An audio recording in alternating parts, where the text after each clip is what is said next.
scene's annoying after a while if you're there. But I mean, what is your complaint? You think the crowds are crowds are definitely different. Like San Francisco, they can get a little PC here. They can get a little PC here. They can get a little PC up in Seattle sometimes. Yeah, and then other places can get a little fucking rednecky.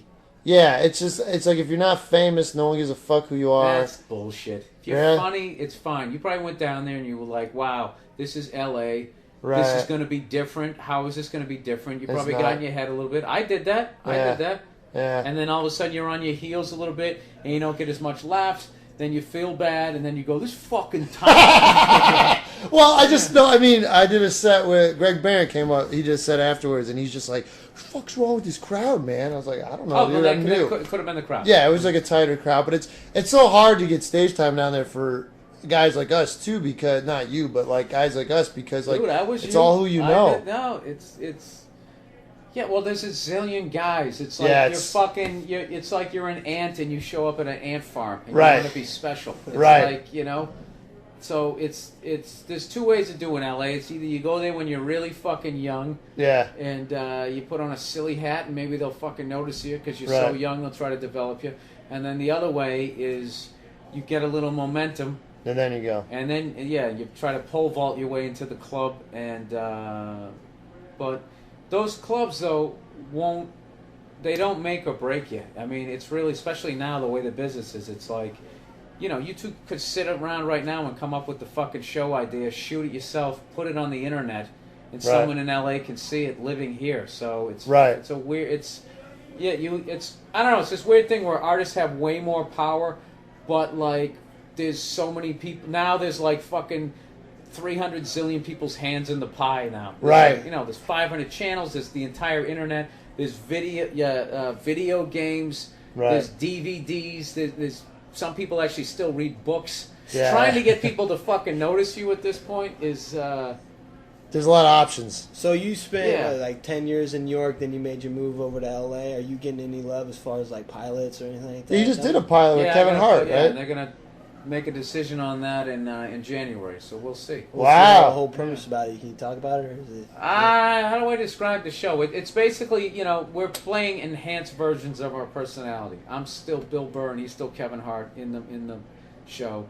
We're both comedians, but it's not really about doing stand-up. That's just like background. It's about these two guys who are friends living in LA trying to make it. But it's more the bullshit of our lives. You're not living together or no?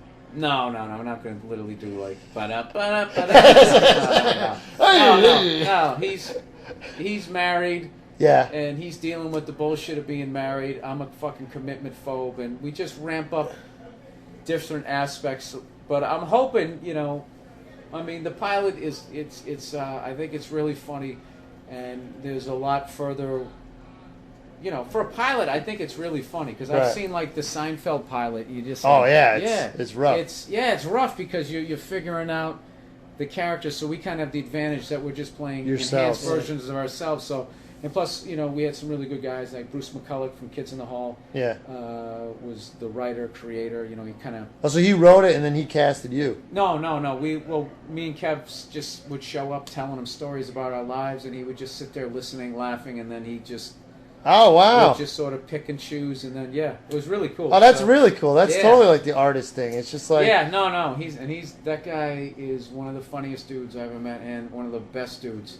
And it's one of these things. This one, I'm seasoned enough where if something doesn't get picked up, I can roll with it, but this one would really hurt because Kevin's a ridiculously fun dude to be around, and so's Bruce. It'd be funny if he gets picked up, and I storm off the set at some point. You can play this back. Started off nice. And, who sparked the idea? Because you worked with Kevin Hart before. Did you guys kind of say, "Hey, we should get together"? Comedy Central came up with the idea. Oh, okay.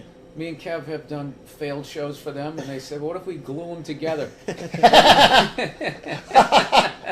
So we've both been breaking each other's balls, going, I'm the reason this, if it gets picked up, I'm the reason, no, I'm the reason. So that's the funny thing about it, because he's actually beyond me in this business where he's done all kinds of movies, and he's a really good actor. Like, I became a better actor just working with him, and he's also like, he's doing like 3,000 seaters, like adding shows. Is he really? Yeah, he's fucking He's doing huge. theaters all over. I know. But white people still have to figure out who he is. Yeah. Wow. Yeah. Wow, because he doesn't talk about his wife always kicking his ass too, right? Yeah. Yeah, shit like that. Yeah. Wow, man, that's insane. That's insane. All right, and then let's see. This one. I like how he just rides a topic and then he just goes, "All right, fuck it." Back to Yeah, I know.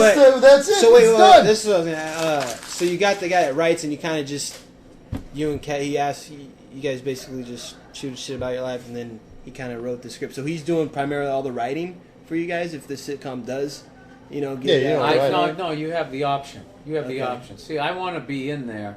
Like, I like the writing, and I like the I'd love to get into producing. Like, directing, I think is just too tedious and having to sit there and edit and all that type of shit. But I like I'd love to become a producer. I really would. Like, it's great fucking money. You make insane fucking money, and then you don't have to deal with the TMZ side of it. Right. Because they don't know. Yeah. Yeah, I mean, it's like Behind being the on scenes. stage and people know who you are. All that shit's fun, but you walk down the street, you want to take a piss, and it's just that part's not. It's not. It gets old. It's creepy. Yeah, that's exactly what it is. It's fucking weird. I was weird. in Ohio. And this is the thing too, and a lot of people who listen are like, well, then what the fuck did you get into the business for? It's because this is why. Because when you start, what you think fame is and what it really is are miles apart. You think, dude, it's gonna be the shit. There's gonna be bitches. I'm gonna have courtside fucking seats, and you don't realize what it's just. You just don't. There's no fucking way to even explain. Even at the small level that I am at, like I have a really cool level of fucking notoriety, but I've know guys who are like legitimately famous, and I look, how do you deal? Dude, I was hanging with somebody one day, and we were sitting outside at a restaurant, like the sidewalk shit, and this fucking car, like I had my back to the street, and the famous dude was, facing the street. This car just pulled up, and the window comes down, and this paparazzi guy with the camera, it was like he had a gun, but it's a camera, and just, and the guy just be like, "Hey guys, how are you?" And they're like, just like, "Thank you, Mr. So and So," and then they drive away. Wow. And I was literally creeped out. I was just like, dude, how do you fucking? That is weird. That's all it was fucking. And he's so used to it. No, but then when you look at it in the magazine, it looks cool. Like, wow, man, he's living the life. Yeah, he's eating with that redheaded guy. Yeah. But when you actually see the shit go down, you're like, man, that's fucking weird. Yeah, dude. I wonder if there's just fucking kids out there that just like, I want to be a paparazzi. Who wants to do that shit? No, the kid from Entourage, the kid who plays the movie star. What's his Adrian? Adrian Greer, whatever the fuck. Yeah. He actually did this documentary because he came walking off an airplane. And there was this little 8-year-old kid going, "Mrs. So-and-so, Mrs. So-and-so." He goes, what are you doing? You're paparazzi? He goes, "Yeah." And he was like 11 or 12. So he followed this kid for a year. It's a really cool documentary. Really? Where the kid is really interesting, where it's like he's motivated, not like most 12-year-old kids, and he knows all about cameras, and he was making fucking bank doing this shit.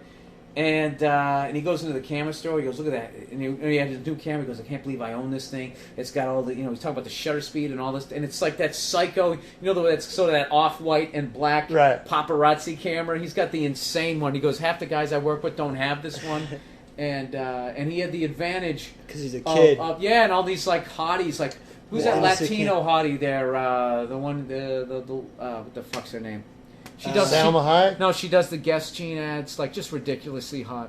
I think it was her. She was just laughing, going, "Oh my god!" And then he gives her a card. "Yeah, let me know if you ever be." She starts laughing. No, not like hitting on her, but but business. But what I noticed when I watched it, that there's certain people that aren't creeped out by that paparazzi shit. They love it, and they. Because I always thought that. I'm like, dude, it's like we still can't find Osama bin Laden, but every time fucking Brittany goes out to get a cup of coffee, these guys somehow, it's like they call them. There is... No, they do. Yeah, there is a... Because you see super famous guys like Tom Hanks, during those years, even though it's gotten a lot worse in the last few years, like, that guy is, when he wants to be seen, is seen. But you never see Tom Hanks... with like Uggs on, slurping an iced coffee, walking out of something. Like you have to call It's them. when they got a big movie coming out. No, they do. Contact them. Yeah, they want to stay in the business. Yeah, it's fucking weird. Yeah, so I was gonna say, even like I was in Akron, I did this club.